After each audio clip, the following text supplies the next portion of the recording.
Sri Ganesha Sharada Gurubhyo Namaha Ramaya Ramabhadraya Ramachandraya Vedhase Raghunathaya Nathaya Sitaya Pataye Namaha. Welcome to all for this session on Ramayana to chapter 9 of Aranya Kanda. In the previous chapter, we saw Sri Rama along with Lakshmana and Sita after visiting Sharabhanga came to the hermitage of Sutikshna, and after duly being taken care of by Sutikshna, he took permission from Sutikshna to visit other hermitages spread throughout the Dandaka forest. Sutikshna then blessed him, and he told that after visiting many other ashramas in the Dandaka forest area, they can return back to his ashrama.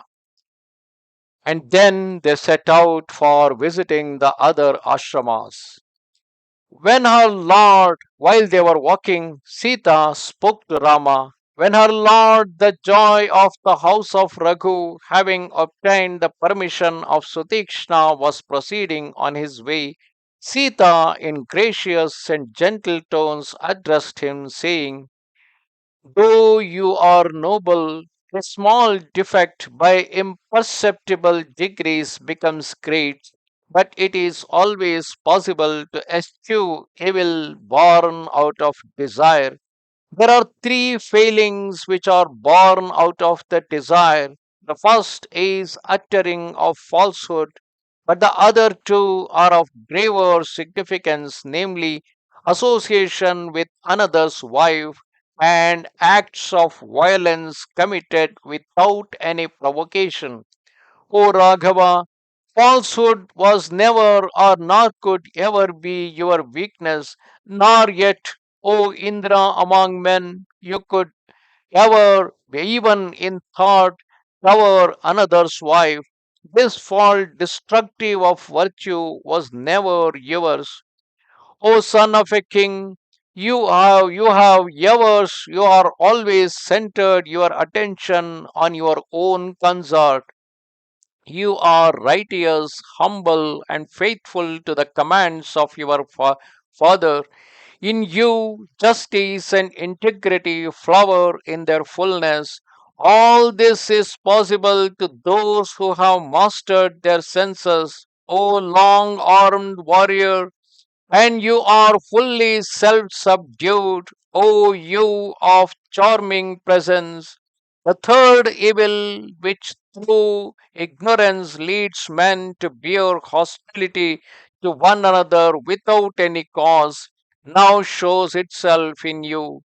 O valiant prince, you have vowed to the dwellers of the Dandaka forest, those defender that you are, whose defender you are, to slay the demons without mercy, and for this reason, equipped with bows and arrows, you have set out with your brother to the forest known as Dandaka. Seeing you are advancing, thus my mind is filled with apprehension, and I am pondering how to act in the most profitable manner for your welfare in this world and the next. Your departure for the Dandaka forest does not find favor with me, O hero. I will tell you the reason. Entering the forest with your brother, armed with bows and arrows, it may well be that on seeing the Titans you will lose your shafts. As the proximity of fagots increases the violence of the fire, even so does the possession of a bow increase the strength and energy of a warrior. Because Sita had observed Rama expressing with Rishi Sutikshna when he asked him to stay at his hermitage that he is from the Kshatriya clan, and a person from Kshatriya clan is always involved in hunting the animal as well as killing the demons and other wicked people. And he had already pledged to the other sages during, well, just after he was moving away from the hermitage of Sharabhanga, where to the rishis who met him and asked him to protect them, he promised them that he will kill all the demons. So naturally, with that intention, Sita is telling, without any provocation, Just like you hunt any animal in the forest, you should not be killing the demons.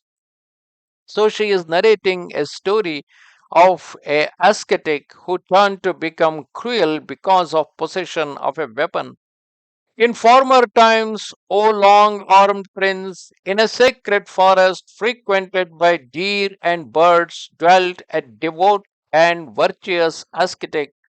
With the intention of obstructing his austerities, Indra, the lord of Shachi, in the guise of a warrior, went to that hermitage with sword in hand. In this retreat, he left that excellent sword, requesting the sage engaged in pious acts to guard it as a trust. Receiving that weapon, he, fully conscious of the charge laid upon him, ranged the forest carefully, watching over the sword entrusted to him. Intent on preserving it, he ventured nowhere without that sword, either to gather fruit and roots or for other reasons, constantly bearing this weapon and neglecting his penances. By degrees, that ascetic developed warlike inclinations. In time, that foolish hermit carrying the sword began to enjoy nothing so much as violence, and losing his sobriety was led astray and then finally fell into hell. This formerly was the result of bearing arms. As contact with fireworks changes in a piece of wood, so the carrying of arms works alteration in the mind of him who those who carry them. From affection and reverence for you, I draw your attention to this matter. I do not venture to instruct you, equipped with bows as you are. I ask you to renounce all thought of slaying the Titans in the Dandaka forest without provocation. O warrior, the world looks askance on those who strike without cause. It is the duty of warriors to protect those of subdued soul who are in peril.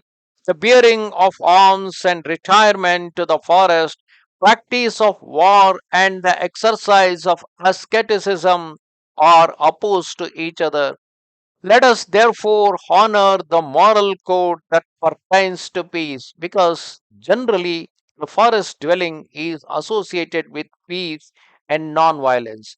People do come to the forest to practice their spiritual path, to practice the yogic path, and they never involve in the violent activities like the people who live in the cities. While in Ayodhya, Rama holding the arm to protect Ayodhya against its enemies is an acceptable thing, but holding the same arm here in the forest, in the mid of hermitages where people live in a non violent way, may not be acceptable one. Murderous thoughts inspired by desire for gain are born of the handling of weapons. When you do return to Ayodhya, you will be able to take up the duties of a warrior once again. The joy of my mother and father in law will be complete if during the renunciation of your kingdom you do lead the life of an ascetic. Thus, happiness accrues to one who discharges his duty through performance of one's duty. The whole world is conquered, duty constituting its very marrow.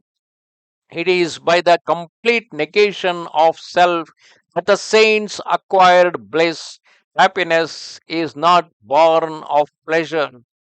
O my friend, with a pure heart fulfill your duty in solitude.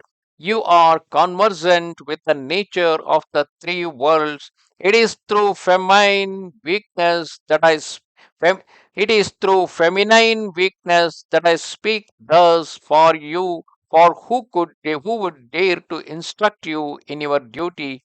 Having reflected carefully on what I have said, do what you consider best without further delay. Thus ended chapter 9 of Aranya Kanda in Ramayana, in which Sita is trying to convince Rama killing of the demons should not be done with a free will. Instead, it should only be against the provocation. And even carrying the weapons in a forest where they came for a peaceful dwelling may not be a proper thing.